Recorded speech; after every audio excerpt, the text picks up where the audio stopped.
Ya, kita memang pasti dulu punya mimpi-mimpi gitu ya. Tapi ketika pada akhirnya sampai usia sekarang ada yang tercapai, ada yang enggak. Itu kan kembali lagi ya, kita sudah usaha, terus juga ternyata kalau memang belum rezekinya ya itu tuh nggak akan tiba ke kita gitu loh. Yang pasti juga jangan terlalu berekspektasi tinggi-tinggi juga sih dan tetap bersyukur juga gitu. Jadi walaupun mimpi kita nggak tercapai, tapi mungkin ada mimpi-mimpi lain yang sebenarnya kita nggak terlalu mengharapkan tapi kok ini terkabul ya kayak gitu. Jadi yang pasti ya ya udah kita nikmati aja hidup ini, toh semuanya itu sudah direncanakan sebagaimana indahnya gitu loh menurut rencananya kayak gitu.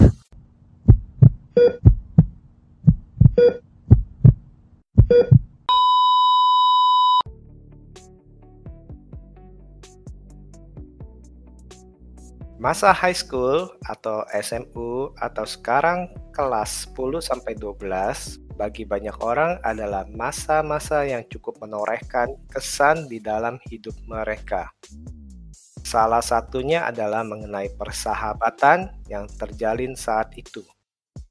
Banyak yang masih terjalin dengan baik, namun tidak sedikit pula yang sudah terputus termakan oleh jarak dan tentunya waktu. Hal yang tidak dapat kita pungkiri adalah seringkali kita masih terhanyut dalam kenangan yang ada.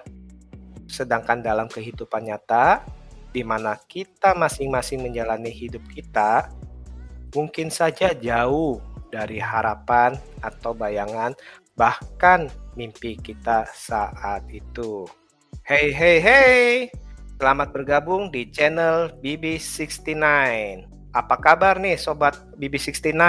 Semoga tetap semangat, berpikiran positif, dan selalu menjaga kesehatan. Pada episode kali ini, sudah bergabung dengan saya, 2 orang teman kongko atau Teko BB69.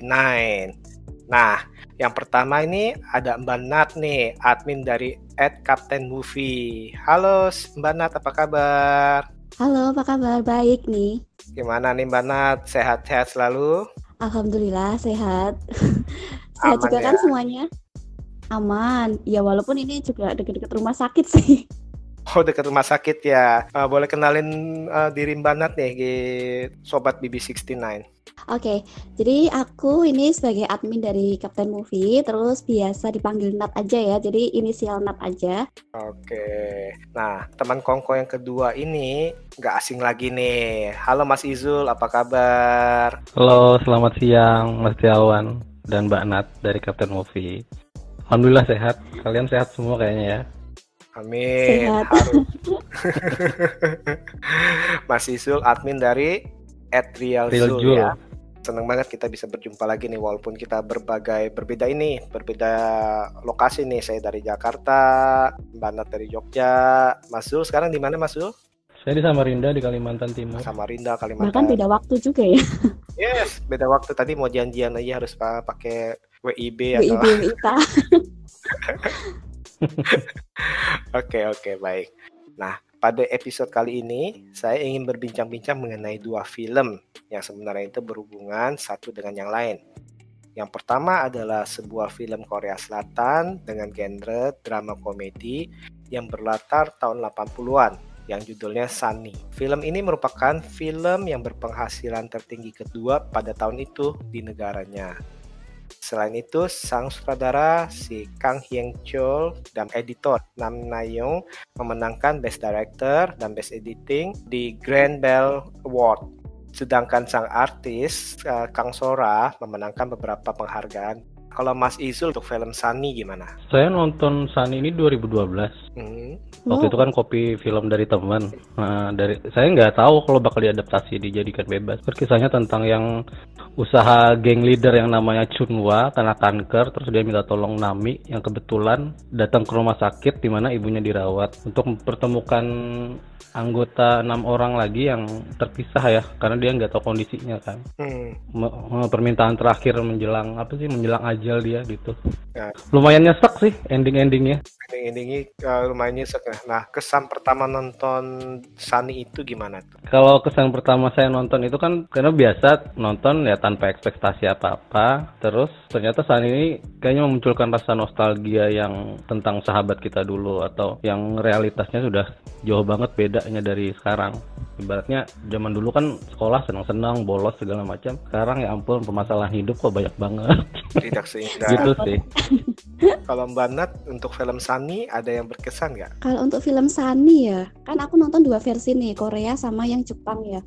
Kalau aku sih lebih nyesek konflik teman-temannya itu lebih nyesek juga, karena kan di situ ada yang sampai diselingkuhin, terus juga sampai ada yang harus jadi ya wanita penghibur seperti itu. Jadi kayak ketika kita meresapi satu-satu gitu ya apa yang mereka alami, ketika flashback lagi masa kecilnya mereka, masa SMA-nya mereka tuh cita-citanya begitu tinggi kayak gitu dan gedenya seperti itu momen yang bikin kita ikut speechless juga sih.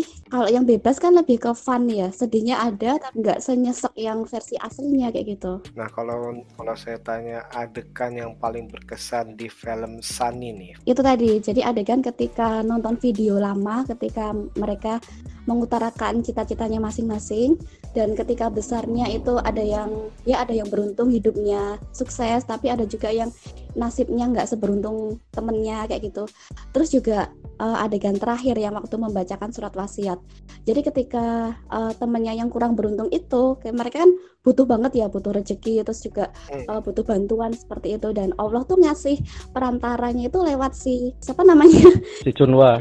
Ya, Chunwa. Chunwa. Nah, kalau Mas Ijo, apa nih yang paling berkesan? Adegan berkesan itu sebenarnya 2. Yang di Sunny itu kan ada dia masa waktu remaja, waktu si Naminya datang ke rumah temennya si Suji yang paling cantik sendiri.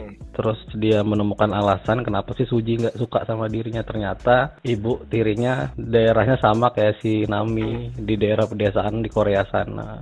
Dia nggak suka itu. Terus yang kedua itu adegan perkelahian ketika para geng-geng dewasa dan si Chunwa-nya ini keluar dari rumah sakit, tiba-tiba kelahi sama geng putri yang ngebully anaknya Nami. Ingat kan adegan yang dia mukul pakai tas dengan gembok emas itu? itu agak menggelikan sedikit. Itu sih adegan yang berkesan menurut saya, dua adegan itu. Oh iya, itu seru banget itu. Dia tiba-tiba si Naminya dewasa pakai baju sekolah kan. Tuh. Iya, astaga. Kalau saya ngebayangin tuh kalau dibuat versi Amerika mungkin tuh coba tuh pakai kayak Devil Wears Prada tuh ya, si Helen Miller. Yang nggak lihat, kalau saya pikirin tuh pakai tasnya kan tas mahal juga tuh ya. Oh iya. Jadinya jadi di remake sama versi Hollywood nggak sih? Belum ada kabar nih. Kayaknya belum deh. Tapi dulu kayaknya Belum ada sama ya. Oke, nah film Sunny ini sendiri sudah di-remake oleh 3 negara, di mana tahun 2018 di-remake oleh 2 negara, yakni Vietnam dengan judul Go Go Sister dan Jepang dengan judul Sunny, Strong Mind, Strong Love, dan tahun 2019 oleh negara Indonesia dengan judul Bebas. Film kedua yang akan kita bicarakan adalah film Bebas. Film Bebas itu sendiri disutradarai oleh Riri Riza dan skenarionya ditulis oleh Mira Lesmana dan Binatri Esnur. Judul film ini sendiri terilhami oleh lagu Iwake yang berjudul sama, di mana mewakili suasana dan aura dari film ini. Nah, berbicara mengenai film Bebas, langsung bahkan tidak langsung akan membandingkan dengan film originalnya yakni Sunny. Banat, boleh gak cerita sedikit mengenai sinopsis film ini? Kalau sinopsis dari film ini sih, ini kan lebih ke tentang persahabatan ya. Jadi di situ tuh ada geng yang terdiri dari 5 cewek sama 1 cowok kalau untuk versi Bebas. Dan mereka ini memang punya macam-macam karakter nih. Ada yang modeling, terus juga ada yang satunya pemalu, kayak itu yang si Vina gitu kan. Tapi yang paling berkesan sih di sini karena persahabatan mereka itu walaupun nggak keep kontak gitu, tapi pada akhirnya tuh mereka tetap terhubung satu sama lain seperti itu. Singkatnya kayak gitu sih. Sebenarnya kalau untuk waktu aku nonton film Bebas itu tuh aku malah belum nonton film Sunny. Jadi bener-bener nggak tahu ini tuh nanti kisahnya mau kayak gimana. Jadi di situ aku sempat terkejut juga gitu loh dengan ternyata endingnya senyesek ini kayak gitu kan. yang awalnya mungkin penuh keceriaan kayak gitu kan, warna-warni, lagu-lagu, terus juga ikutan tersipu-sipu malu juga waktu Vina sama Jaka kayak gitu. Tapi ketika endingnya seperti itu sempet yang ya ampun ini sedih banget kayak gitu, dan ya automatically pasti nangis kan di bioskop. Dan yang paling berkesan itu karena aku beruntung banget nih dapat kesempatan datang pas acara screening di Jogja. Jadi nggak cuma nonton tapi juga ketemu sama para cast, ketemu sama Riri Riza, Mira Lesmana, ada Mbak Gina juga, dan ada bonus juga nih ketemu sama Rangga walaupun dia nggak main di film bebas. Si Nicholas Saputra ya? Iya, si Nicholas Saputra. Cuman yang aku nyesel, ya nggak nyesel sih ya, karena kan waktu itu bener-bener kayak agak takjub gitu ya, wow ini ada Rangga gitu di depan mata gitu kan. Cuman karena dia udah dikerumunin cewek-cewek, akhirnya ya aku malah nggak ikutan foto sama dia. Dan ketika pulang kayak nyesel gitu, tadi kenapa tak sia-siain ya, cuman aku lihat aja gitu. Lihat dari jauh ya, agak waktu itu masih malu-malu ya.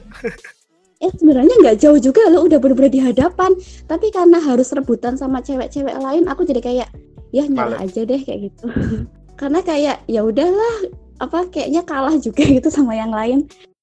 Tapi yang paling berkesan malah ini ketika ending kan ada adegan ngedance itu ya. Jadi karena kita nontonnya bareng sama para cast dan juga para kru kayak gitu, terus ini di direct supaya kita tuh ikut ngedance sama nyanyi. Jadi benar-benar kita sampai berdiri dan nari di bioskop, dan itu benar-benar momen screening yang paling berkesan selama aku kan screening beberapa kali ya, dan yang paling berkesan itu pas nonton film bebas ini sih. Oke, wah screeningnya udah sering nih, dan berkesan untuk film ini adalah film bebasnya lebih berkesannya.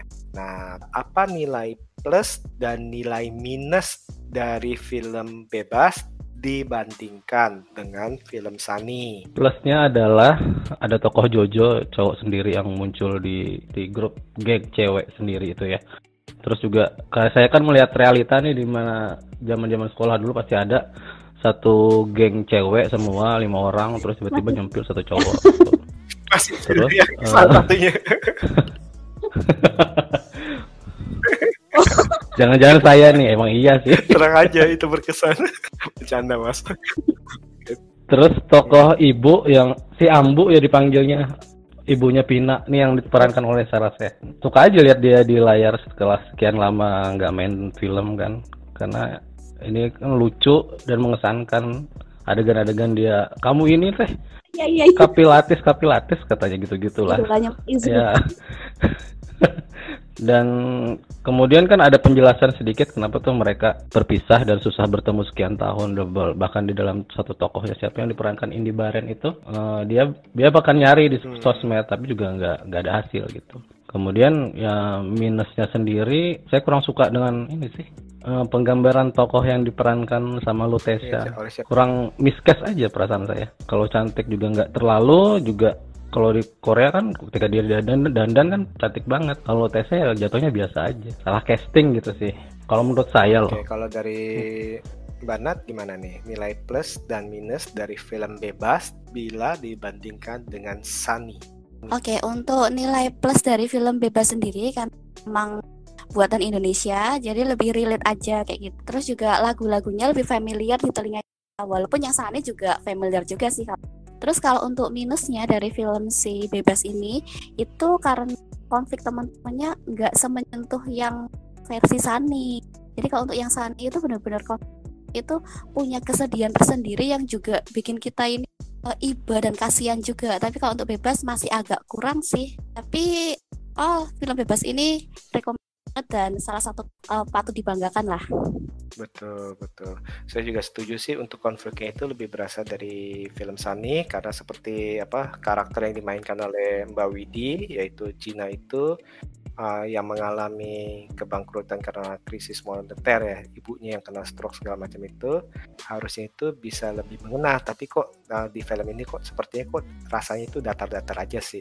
Kalau menurut saya. Nah, for your information aja nih, film bebas ini mengangkat latar tahun 1995-an. Karena konon kata Mbak Mira, sebenarnya itu memang ingin mengangkat tahun 90-an yang katanya cukup berpengaruh pada masyarakat Indonesia. Adapun mengambil tahun 1995, Karena bila diambil tahun 97 atau 98, itu sepertinya tidak cocok mengusung dari semangat geng Sunny ini atau geng bebas ini. Karena kita tahu di tahun 97-98 itu keadaan Indonesia itu sendiri seperti agak-agak suram ya. Nah, jadi ini kenapa diambil tahun 1995. Berbicara tentang setting 90-an, ini tidak lepas dari properti yang menggambarkan setting tahun tersebut nih, seperti wardrobe, bahasa gaul, gejolak politik, dan juga soundtracknya. Kalau Mas Izul, gimana nih menurut Mas Izul mengenai semua itu? Kalau saya ngelihatnya sih pas, karena mereka kan masih nongkrongnya juga nggak kayak hip banget kayak sekarang. Terus masa-masa itu juga emang pemerintah juga udah mulai waspada ya, ada kebangkitan atau revolusi. Kayak disinggung sama Jaka sendiri kan. Kalau Sunny kan mengambil setting yang 1987 ya, ada apa sih? Kejadian politik di Korea, kerusuhan itu. Kemudian yang di Indonesia sendiri itu masih nggak sampai di kerusuhan, cuma emang masa-masa itu kan memang masa-masa represi politiknya pemerintah Indonesia sama mahasiswa kan ya. Dari setting sih udah cukup bagus, dan bahasa gaul juga oke. Terus kemudian ya lumayan ini sih, dari soundtracknya juga cukup mendukung. Nah, bahasa gaul ini pernah ngalamin nggak yang kayak gitu? Gelugu, Tagalugu? Pernah. Terus sekarang sudah agak nggak fasih kali ya. Mungkin Banat tuh yang fasih tuh. Oke. Enggak juga belibet. Segayaga agak kugu lugu. Agak gugu, laga-pagar, magaugu, makagagan, dugu-lugu. Nah, kalau Mbak Nat sendiri gimana Mbak Nat melihat settingan, terus habis itu melihat properti yang ada di sini, baik itu tukang kue putu atau tukang koran suara pembaruan? Sebenarnya kalau untuk situasi kayak politiknya gitu nggak terlalu dapat gambaran sih, karena aku kan tahun 95 tuh juga masih kecil ya. Mungkin beda sama kalian gitu. Tapi aku termasuk yang berumur juga kok, jadi agak mudeng gitu kan. Paling yang kena itu ya kayak sepatu Kasogi kayak gitu. Aku dulu juga nggak ngalamin loh sepatu Kasogi gitu. Kayaknya mereknya udah agak-agak kesini. Ini sebut merek nggak apa-apa kan ya? Nggak apa-apa. Oke, terus juga kalau gambaran yang aku paling cuman ngeh sama yang kayak ini waktunya nonton MTV ini kayak gitu. Nah paling itu sih. Nadia Hutagalung ya? Ya iya, Nadia Hutagalung.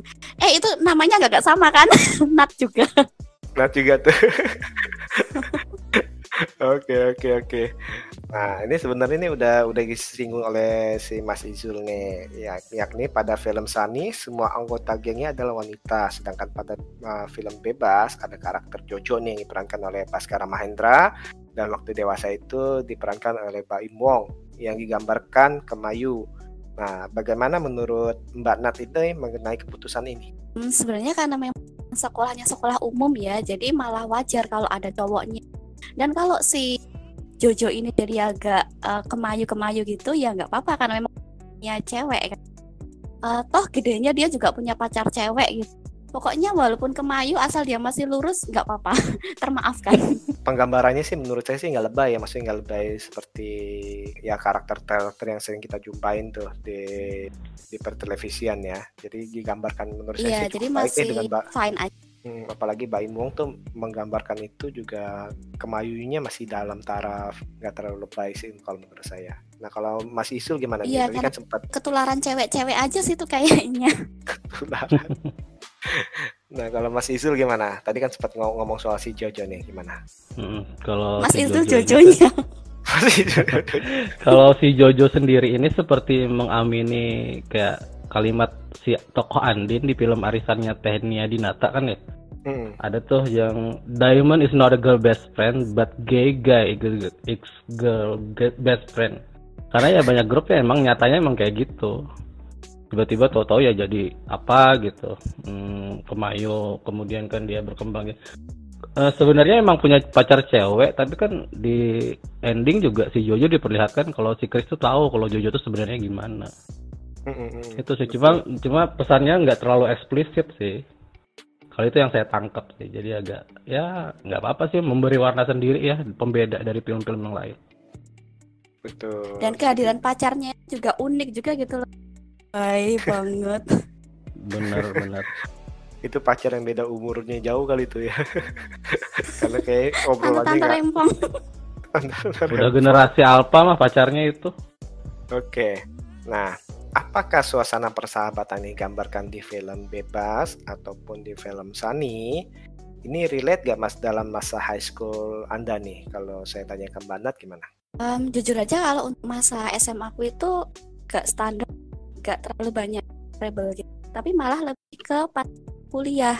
Aku kuliah di Jogja asrama putri. Dan di kampus cowoknya itu segelintir, jadi dikit. Dan aktivitas kita kalau lagi di asrama pas jam bebas itu ya kayak gitu. Nah, ngedance kayak gitu. Nanti kalau udah jatahnya ya kita anteng semua. Oke. Jadi pas lebih relate itu malah pas kuliah ya? Iya, pas kuliah. Dan juga teman-teman yang sampai masih awet keep kontak itu juga teman kuliah. Teman SMA cuma sedikit banget yang masih keep kontak. Oke. Nah, kalau Mas Izul gimana Mas Izul? Relate gak dengan keadaan SMA waktu zaman dulu? Saya kayak Mbak Nat juga sih, SMA nggak terlalu berkesan. Yang berkesan emang zaman kuliah ketika beberapa tahun kemudian. Tapi juga SMA ada beberapa yang dekat teman sampai sekarang. Kalau untuk hal-hal yang dikenang sih nggak ada, paling lihat-lihat fotonya doang saya mah. Oh, jadi nggak, emang SMA itu kurang berapa berkesan ya? Iya. Nah, kalau untuk masa high school ini ada gak hal yang paling berkesan atau hal yang paling gak enak nih buat Mas Izul untuk high school atau SMA? Paling masalah itu kali ya, bullying sama orang tua nggak terlibat langsung sama pendidikan anaknya zaman sekolah sih gitu, waktu di SMA. Jadi kita banyak usaha sendiri aja untuk masalah belajar. Sempat dibullying apa gimana? Iya, zaman sekolah dibullying. Diapain tuh? Dikerjain kayak disiram air gitu-gitu lah. Ada terus ya macam-macam. Ya. Terus itu yang bully? Dikumpul. Yang bully sekarang kayak gimana? Yang bully sekarang aku nggak tahu ya. Yang bully sebenarnya berumah tangga sih sekarang ya. Cuma ya ada masalah hidup juga sih pastinya kan. Saya juga nggak terlalu dekat kalau sama-sama yang orang begitu. Jadi agak kurang nyaman. Kemudian beberapa tahun kemudian mereka mengadakan arisan. Saya juga males ngikutin. Males ya. Grup SMA juga saya nggak ngikutin. Udah leave grup udah lama. Iya. Tinggalin yang nggak guna ya. Bener. Nah, kalau Mbak Nat ada gak pengalaman yang berkesan atau yang tidak enak di SMA? Kalau pengalaman berkesan sih paling karena dulu ikut OSIS ya. Jadi kayak tim yang sok sibuk gitu. Jadi kalau misalnya pas pelajaran ada rapat OSIS atau persiapan pensi kayak gitu tuh suka banget itu jadi kabur dari pelajaran kan. Jadi aku tuh bukan tim bolos, tapi kalau misalnya ada kegiatan-kegiatan kayak gitu tuh aku suka. Tapi nanti nggak enaknya itu yaitu jadi kayak ketinggalan pelajaran, terus nanti catatan jadi numpuk-numpuk. Jadi enak sesaat tapi nanti ribet juga gitu. Oke, terus pengalaman paling nggak enak ada nggak di SMA? Pengalaman paling nggak enak kayaknya fine aja sih, nggak. Iya tuh kan agak standar, jadi yang enak banget nggak ada, terus yang sedih banget gitu juga nggak ada. Nggak ada ya. Nah, sekarang pertanyaan selanjutnya adalah apa makna persahabatan atau pertemanan bagi Mas Izul atau Mbak Nat? Nah, dan apakah Mbak Nat dan Mas Izul itu setuju dengan istilah best friend forever? Oke, kalau untuk persahabatan itu sendiri ya, aku tuh percaya kalau sahabat yang benar-benar sahabat itu tuh yang ada sama kita tuh saat kita lagi susah juga, saat kita lagi jatuh itu dia tetap ada. Jadi kalau cuman ada pas lagi senang-senang itu jangan dikategorikan sebagai sahabat kayak gitu kan. Jadi kalau misalnya kita mau ngitung berapa sih sahabat kita, dihitung pas kita lagi jatuh-jatuhnya tuh kayak gitu. Terus kalau untuk best friend forever, nah ini berlaku seleksi alam juga sih. Jadi benar-benar nantinya itu tuh yang bertahan sama kita itu ya cuma yang terbaik aja kayak gitu. Oke, jadi nanti akan yang bertahan yang terakhir ya, yang justru itu yang akan terlihat ya. Iya.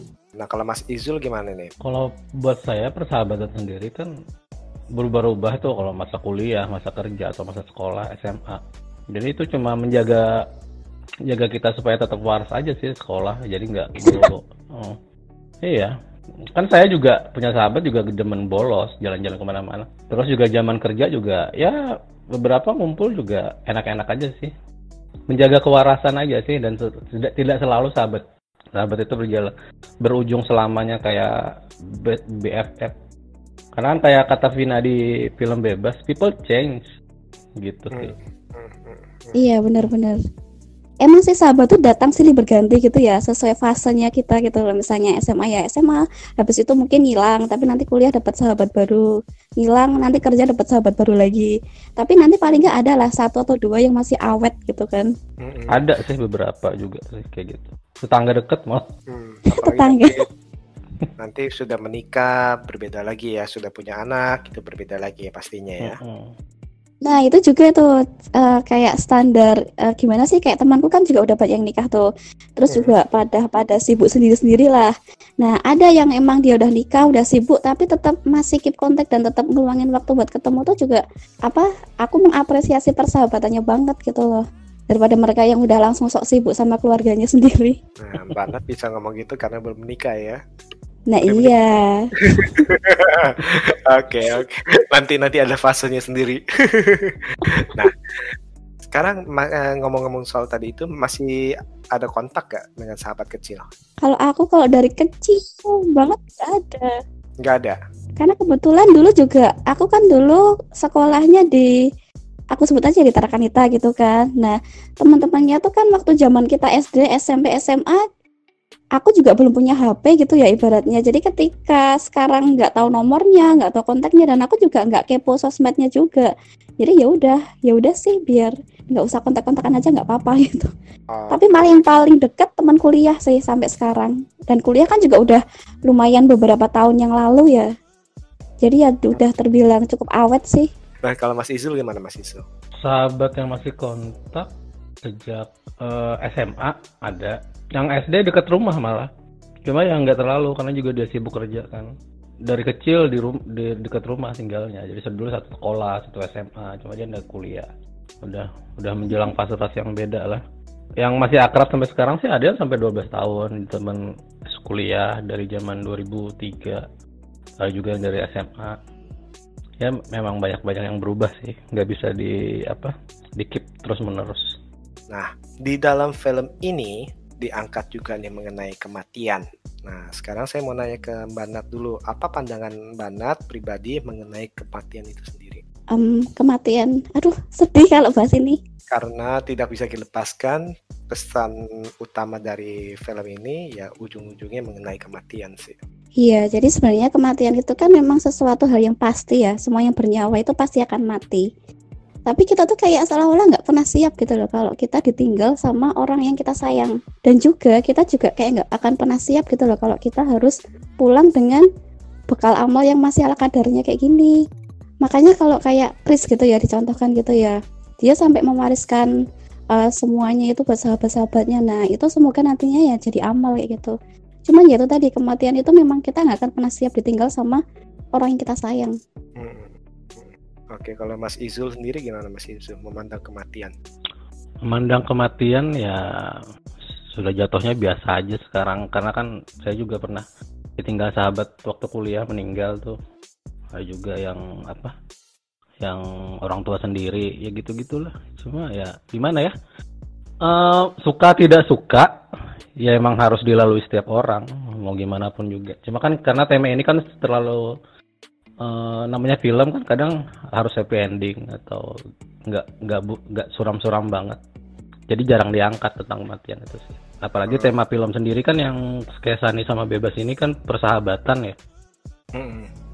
Ya termasuk jarang, jadi gitu sih. Oke. Baik. Nah, dari menonton film Sani ataupun Bebas membuat kita nih mereview kembali kehidupan kita, di mana mimpi-mimpi kita yang kita miliki di masa-masa sekolah dulu nih, dan kenyataan yang kita jalani di kehidupan nyata sekarang ini itu seringkali berbeda, bahkan sampai bertolak belakang 180 derajat ya. Nah, menurut pandangan Mas Izul gimana nih? Pesan saya sih tentang apa yang disampaikan film ini cuma satu ya, kalau memang punya mimpi zaman muda atau masa remaja ya juga harus realistis sama keadaan diri. Kalau mampu ya dikejar, kalau nggak mampu ya paling nggak usaha untuk ngejar mimpi itu sendiri biar kecapek sih. Jadi tetap harus punya mimpi dong, atau nggak usah mimpi muluk-muluk, gimana? harus mimpi juga tapi ya realistis. Nggak bisa juga mimpi doang kan tapi nggak bangun-bangun. Oke. Nah, kalau Mbak Nat sendiri gimana menurut Mbak Nat? Kalau dari aku sih, ya kita memang pasti dulu punya mimpi-mimpi gitu ya. Tapi ketika pada akhirnya sampai usia sekarang ada yang tercapai, ada yang enggak. Itu kan kembali lagi ya, kita sudah usaha, terus juga ternyata kalau memang belum rezekinya ya itu tuh nggak akan tiba ke kita gitu loh. Yang pasti juga jangan terlalu berekspektasi tinggi-tinggi juga sih, dan tetap bersyukur juga gitu. Jadi walaupun mimpi kita nggak tercapai, tapi mungkin ada mimpi-mimpi lain yang sebenarnya kita nggak terlalu mengharapkan, tapi kok ini terkabul ya kayak gitu. Jadi yang pasti ya udah kita nikmati aja hidup ini. Toh semuanya itu sudah direncanakan sebagaimana indahnya gitu loh menurut rencananya kayak gitu. Jadi dalam arti mimpi tetap harus kita punya. Sebagai manusia kita harus mempunyai mimpi dan tujuan. Tapi kita nggak boleh kaku atau terlalu idealis kali istilahnya. Kita harus mengetahui kenyataan di mana kadang-kadang itu tangan yang di atas mengarahkan kita ke arah yang mungkin lebih baik bagi kita gitu ya. Yes. Baik nih, kita kayaknya udah panjang lebar ngomong tentang film, tentang persahabatan, tentang sekolah, tentang kematian bahkan ya. Kalau saya lihat sih memang di dalam fase kehidupan kita nih, fase-fase sekolah itu adalah fase-fase yang tanda kutip itu tanpa beban ya. Karena kita cuma masuk sekolah, kebanyakan kita cuma masuk sekolah, terus kita hanya fokus terhadap belajar, fokus terhadap teman. Terus namun ada beberapa orang juga waktu dari masa kecil pun mereka harus membantu orang tua mereka. Nah, benar kan ya? Benar. Iya. Nah, dan pasti itu di mana kita diletakkan, baik itu sekolah, TK, SD, SMP, SMA, kuliah, kerja di tempat satu, kerja di tempat lain. Nah itu akhirnya kan kita kan bersosialisasi, akhirnya itu kita menemukan teman-teman baru di mana kita nanti yang mungkin akan menjadi teman kita di akan datang, yang masa lalu malah yang udah terputus dengan jarak dan waktu, timbul teman baru, atau memang masa lalu itu teman masa lalu tetap terjalin tuh.